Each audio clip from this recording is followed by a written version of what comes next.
The International Association for Near-Death Studies presents NDE Radio, a weekly exploration of near-death experiences and similar encounters with the other side. Now, here's your host, Lee Whitting.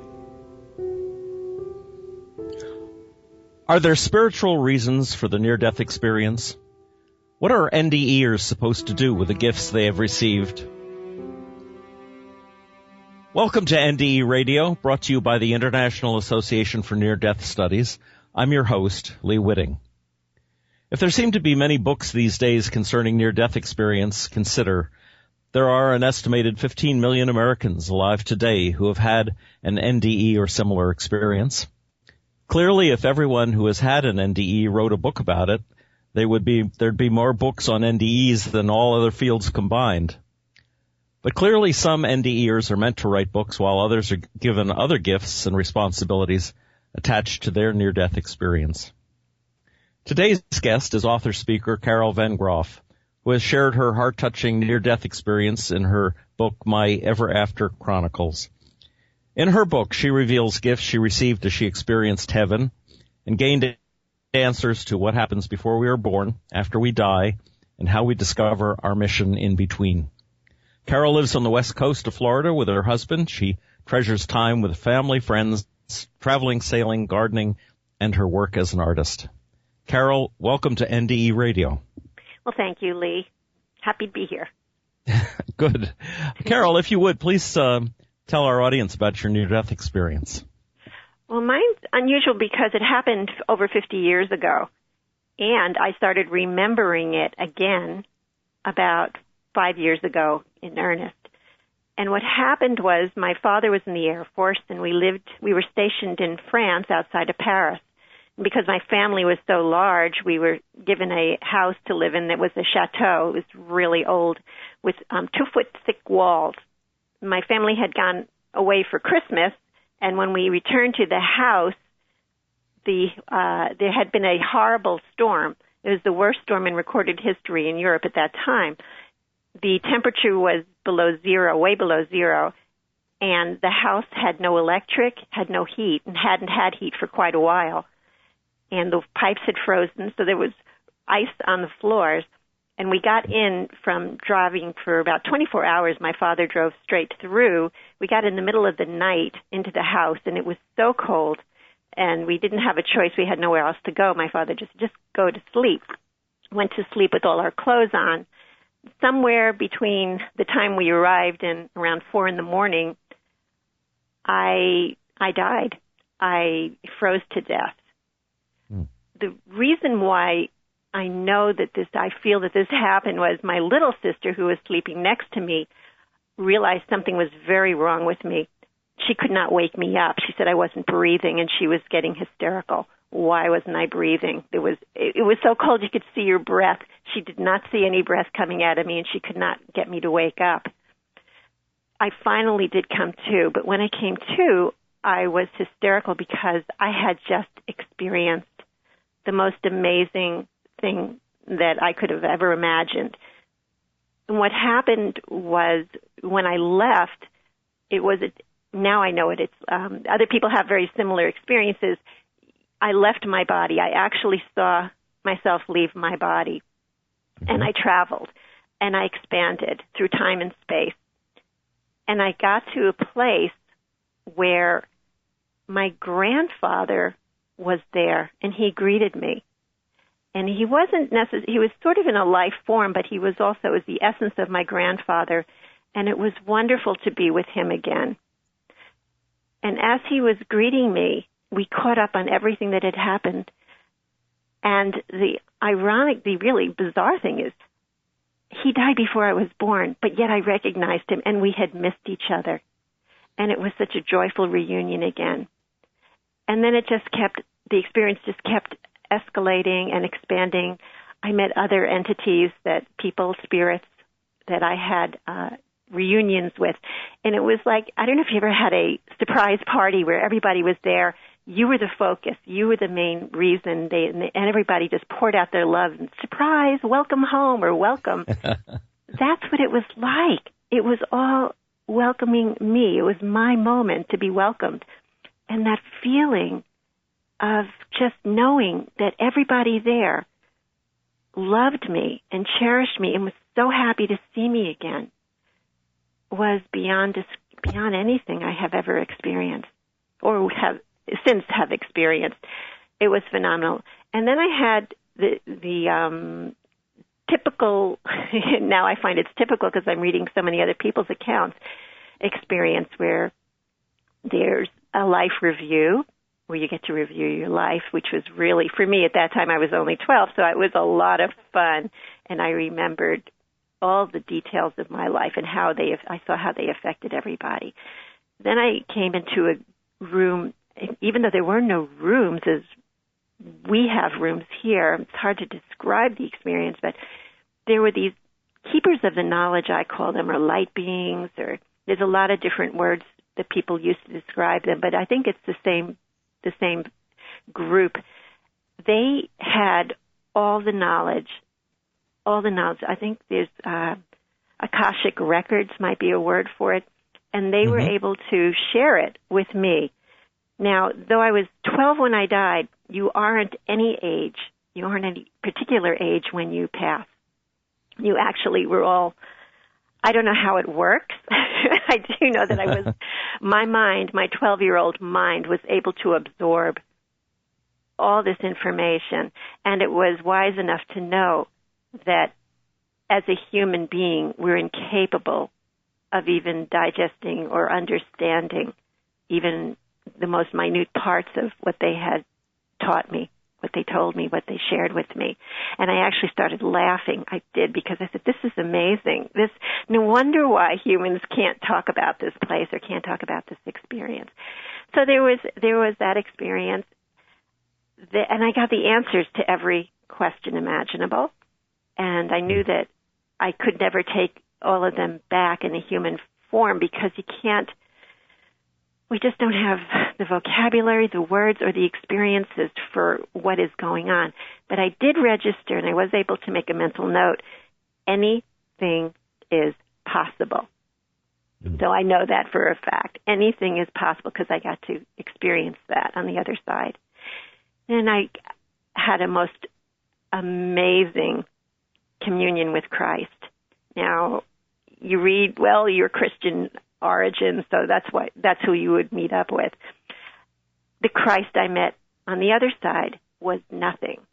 He was nothing, or is nothing, like the Christ I was taught about as a Presbyterian and a Baptist and a Catholic, which I was raised in all the faiths.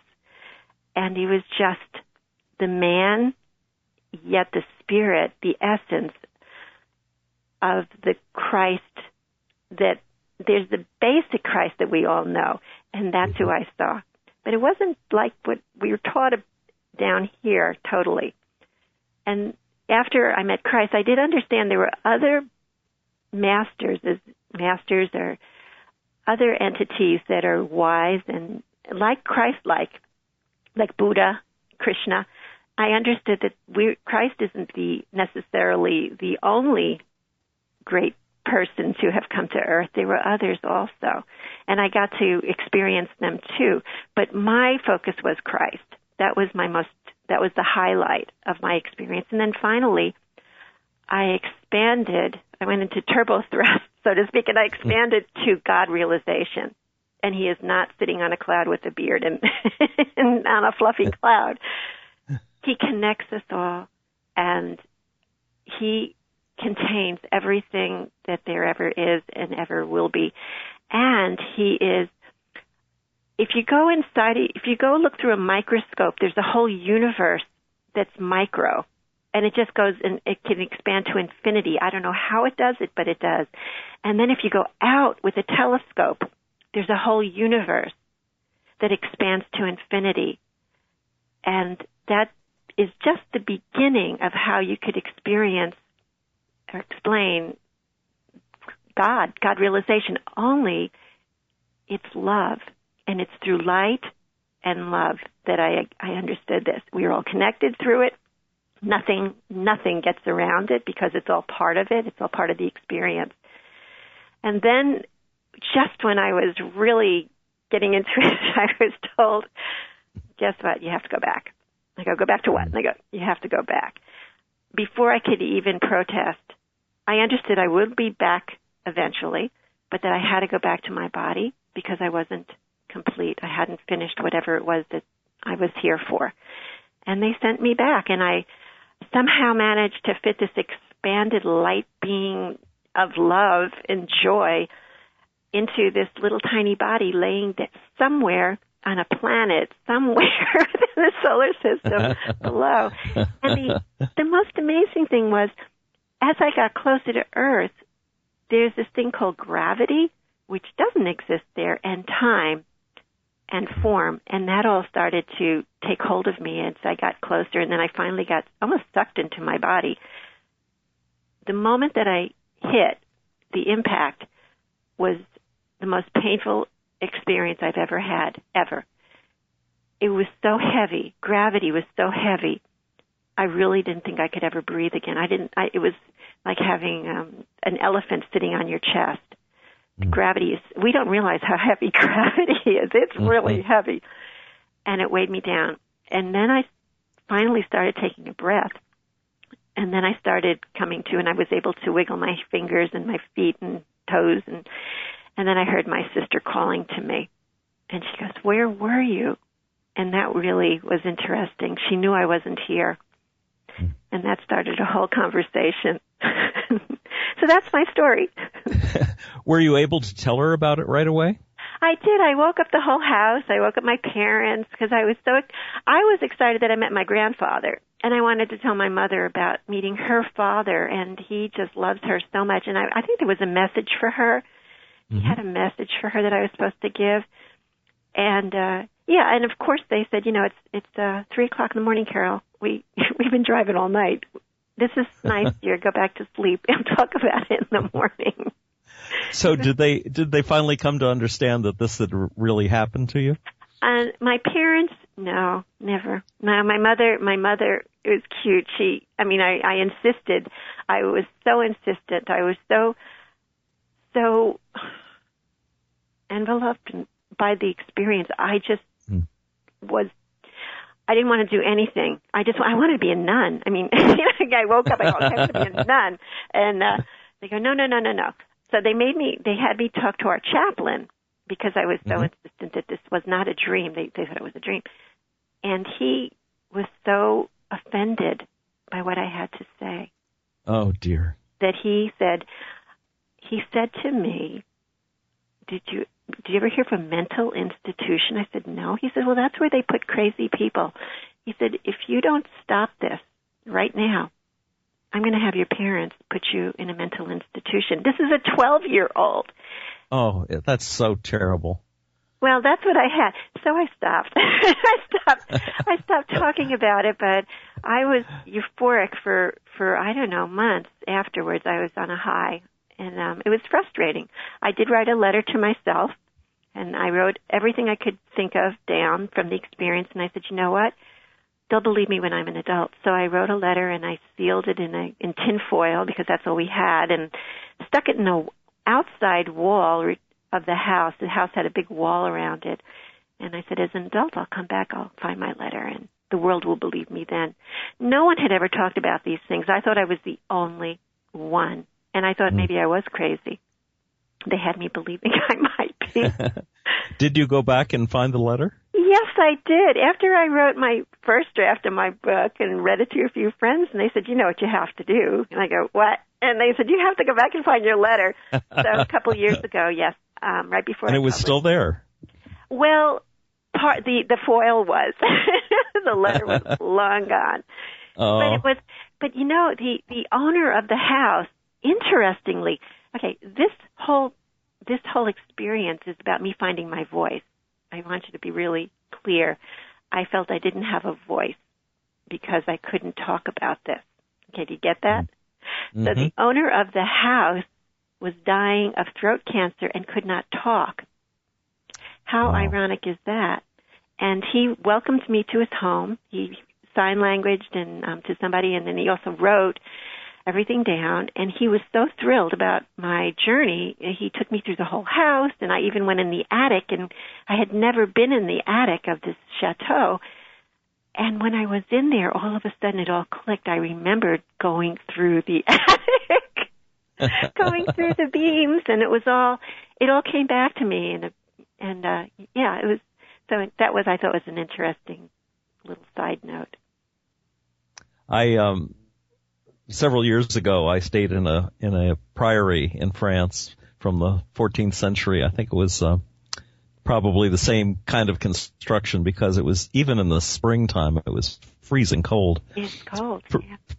Yeah. The stone holds the cold against all fires in the fireplace and everything. Cold. Tell me, in coming back with the knowledge that you did they offer you any explanation for why there's evil in the world? Why there's evil? Yeah, of course. There is evil. Is us. It's evil is of the mind. First of all, in heaven, there's no fear, and evil is constructed to bring fear into the matrix. The evil is the contrast. The evil is the contrast, so that we can know what it's like to not have evil, to really experience joy and love. We sign on, as you may, I don't know if you remember or not, from your experience, but we sign on for life lessons. We sign on for experiences that you cannot have in a spiritual state of pure love and bliss. We want to experience and expand and understand. The evil is one of the ways to do it. Sort of like when you break your arm or your leg, or you have a lot of pain, you're in a lot of agony, and when the agony goes away, boy, does it feel good. And you don't realize how good you have it, how your health is, until something goes awry. And evil is the contrast. I think it's the polar opposite of love. It also, evil is, for me, it's a reminder when I don't want to go there. And we have choice. We have choice. We have choice to either let evil get a grip of us, or not to let it take control of us. And when you let it, go ahead. Well, I was going to say, so do you think it's simply a device in our dualistic world to enable us to understand love better, or is this a force that actually opposes love, that has some dynamics of its own? Absolutely, all of the above. What I learned on the other side, there's a lot more going on than we will ever know or ever realize. So yes, to all of those. I mean, there is evil. I mean, and it can take form, and it's ugly, and it's horrible, and what it does is it takes us away from the light. And the more evil it is, the more it darkens our light. Or it doesn't, I don't believe it ever snuffs out our light completely, but boy, it can sure dampen it and put a cloud over it. It does everything in its power to take the light from us. And again, there's so much, there's so many different dimensions, layers, vibrations, frequencies going on. And yes, evil is one of them. So I don't know if that answers your question. There's no simple answer for it, and we could probably talk for days about this. But yes, well, there's so many of the NDEers who are I describe as New Age points of view would say that evil is just a myth. It's something that we take turns being hard on one another in, recurring lives, simply it's almost like a game, like a video game, and has no real meaning or consequence. And it seems to me that because such horrible things are done in this world to people, there's such a high degree of suffering that there must be something more to it than just game playing. I know that I believe that there is. And yet, did you see, what was the movie about the concentration camp? A Beautiful Life? Mm-hmm. Where it's Carlos, I I forgot his last name, but he and his son were in a concentration camp, and he refused to be there. I mean, he was physically there, but he made it a joyous moment for his son in a concentration camp. His son never knew, to my understanding, that was my experience of the movie, that anything was awry. And yet they were in a concentration camp under most deplorable of circumstances because he chose not to let it get a hold of him, not to let it rule his life. Right. Well, Corrie ten Boom said the same thing about her experience in the concentration camp, where she lost all of her family, really, but that the experience of God was so powerful in the midst of all this suffering, that she was able to teach people and to love people and to help them. Yeah. So it can take on, evil gives us a canvas for doing many, experiencing many different things, and getting caught up in it and buying into it and letting it control us. So, yeah. To get back to your experience, do you have memories of what heaven looked like, sounded like? Was there music? Was there light? Yeah. Was there fields and some of the other descriptions that you've probably read about? Well, what I'm understanding of that is I think we all pretty much have the same experience. And when we come back, we have to filter through our previous experiences on Earth as a human and our imagination, anything we've read or can possibly imagine, to describe something that absolutely is indescribable. So you will get, for each person that has this experience, a totally different description of heaven. But the basics are the same. I don't know that maybe there are fields and maybe I didn't experience that. For me, it's more a light, and in the light is information and codes and love and vibration and frequencies and everything you can imagine. It is sound, absolutely, but not like we know it. It is like we know it, and then it's even much more. And the sound, the notes, take on lives of their own. Each note has meanings, and it just goes on and on. There's color. We exist there. There's other entities there. There's other spirits and souls, and yet I think in order for our finite minds to be able to construct it, we put gates up, or we put buildings up, or we make it into fields, and maybe that is the experience of the person that is doing that at that time. I don't know. For me, though, I came back and I remember distinctly saying, "It's not like we thought." It's just not like we thought. But yet it is, and then I had to try to put it into it. It took me 3 years to put, my book is not very big, and it's I think 67 pages or 93, something like that. It's not very long. It took me years to just try to put verbiage to that's indescribable. Many people have the reaction of, because it's so indescribable, they'll spend hundreds of pages trying to describe it. So if you've honed it down, that I think is probably a gift to the reader. To go back to Jesus for a minute, how did you know that it was Jesus, and what did he tell you?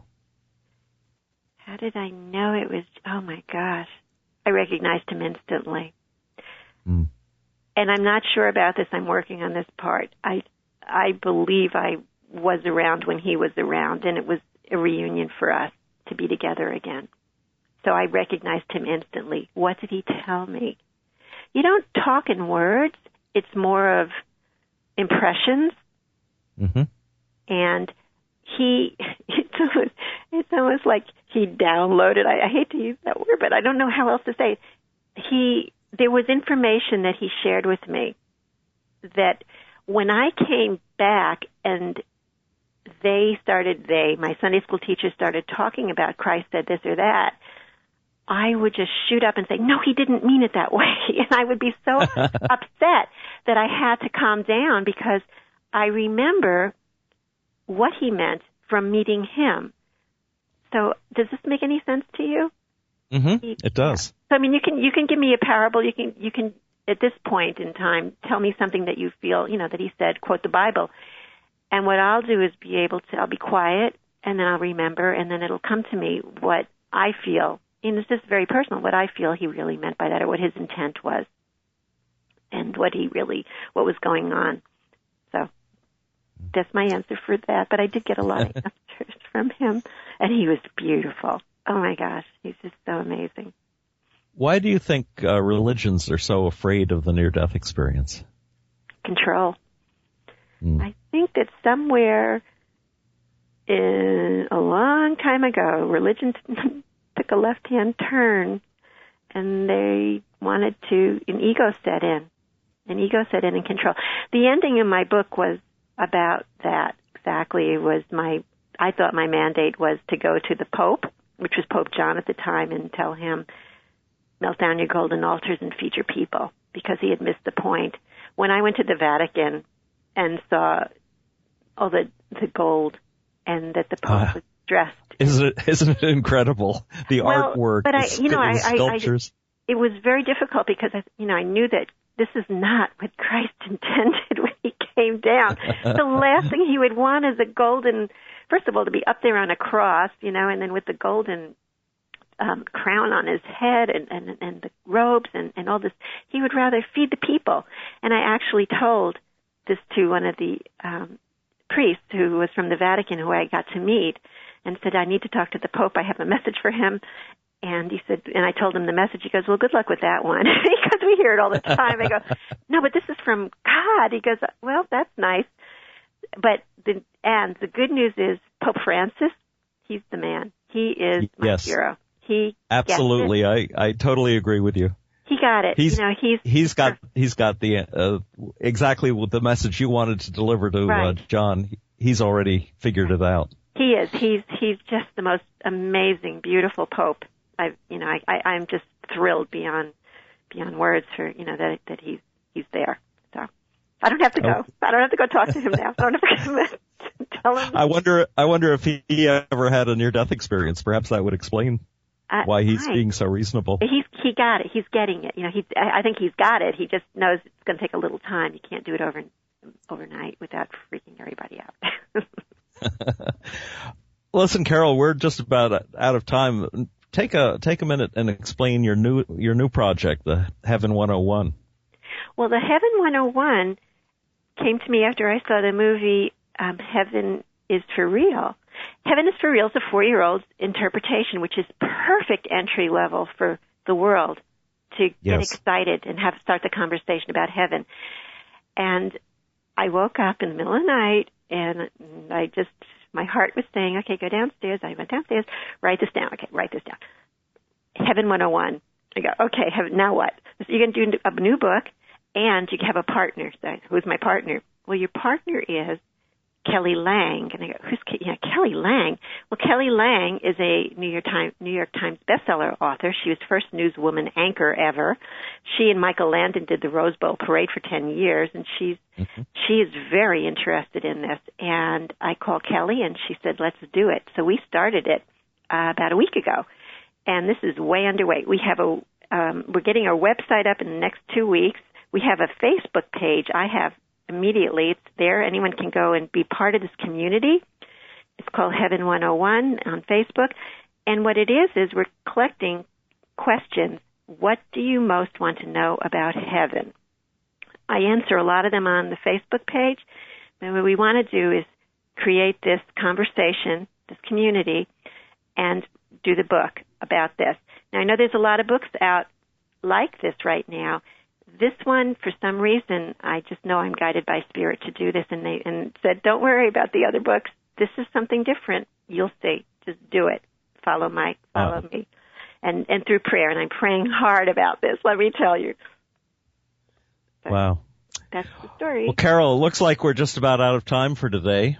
I'd like to thank our guest, Carol Vengroff, for sharing about her NDE and her book, My Ever After Chronicles, and her new project, Heaven 101.